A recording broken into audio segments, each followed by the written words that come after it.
And then hopefully I'll remember to actually explain why we bother going through this other stuff.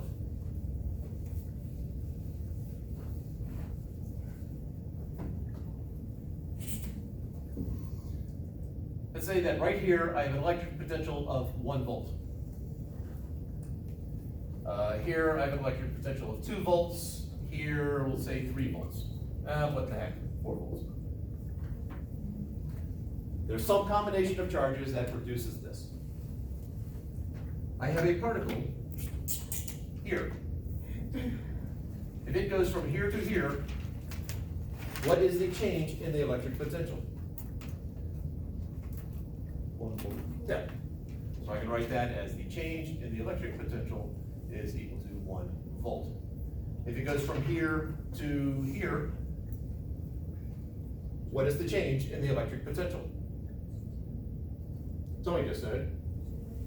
Yes.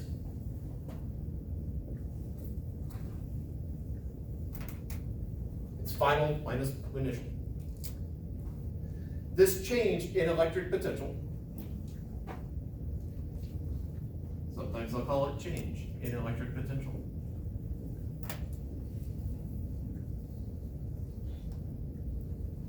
Sometimes I'll call it electric potential difference.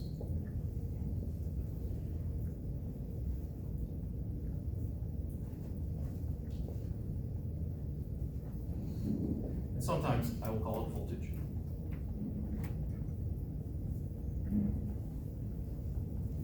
Voltage and electric potential difference are synonyms. I pass on tests for 152 and 252. I get a situation, I say, what is the voltage between these 2 points? They answer. The next question is, what is the electric potential difference? And always shocked at the number of people who come out with a completely different answer. They are synonyms.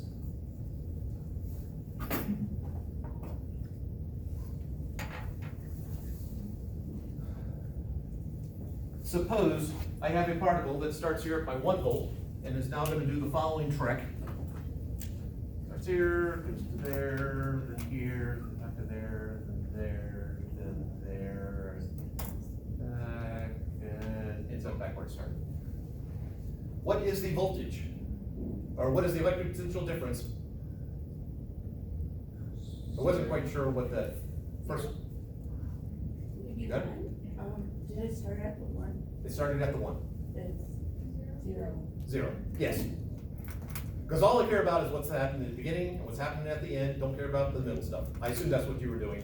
At some point you did that and I wasn't quite sure what that was. So the voltage is 0.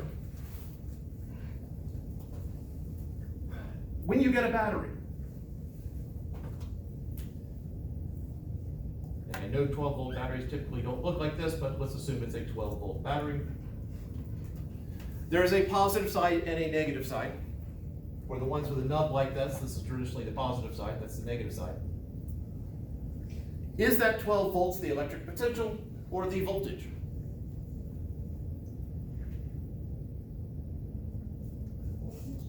Indeed. Say it with confidence. Sounded the same to me. All right. It is indeed the voltage.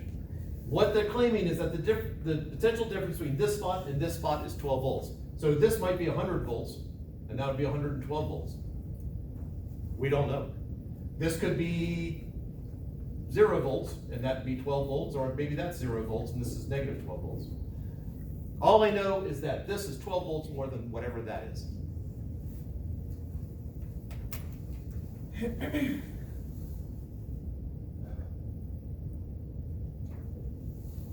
All right, so fourth explanation. Here's my formula here. If the charge that's creating this electric potential is positive, then this is a positive number. As I get farther away, as R increases, my potential decreases.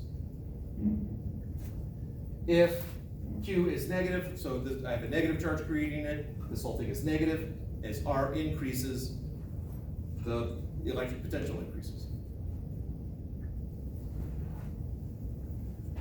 Negative charge, if I put a negative charge near it, so look, I got the positive charge here. This is creating an electric potential. Call called these electric equipotential lines. This positive charge right here, positive charges like to move in the direction of the lower electric potential. So it's going to move to the lower electric potential. A negative charge here was to move to higher electric potential.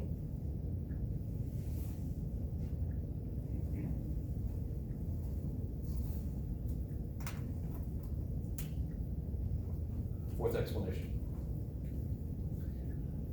In industry and in hardware stores and wherever you are, they generally tell you it's a 12 volt battery or a 1.5 volt battery. They're telling you the electric potential difference.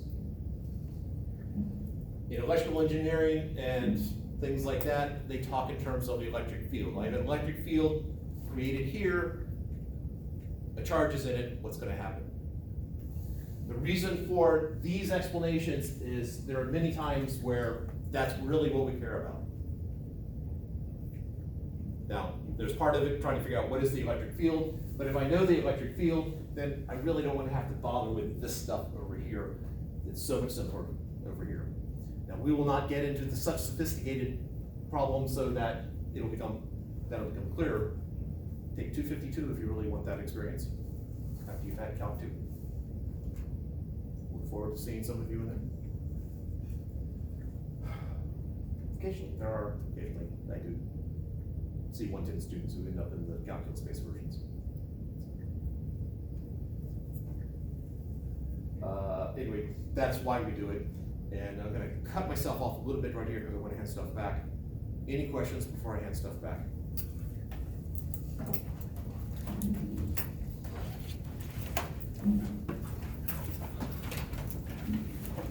So I'm gonna hand the stuff that I've already collated, and then I've got other stuff here that's not collated.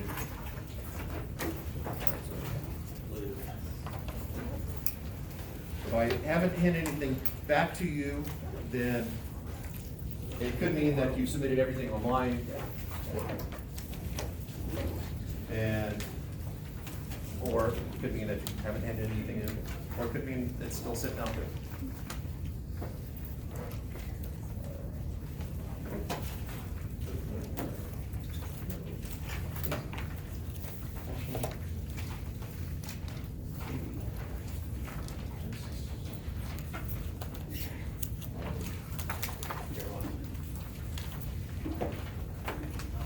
Now the uncorrelated stuff. Trying to get the master sets done because, you know, that test coming up. That's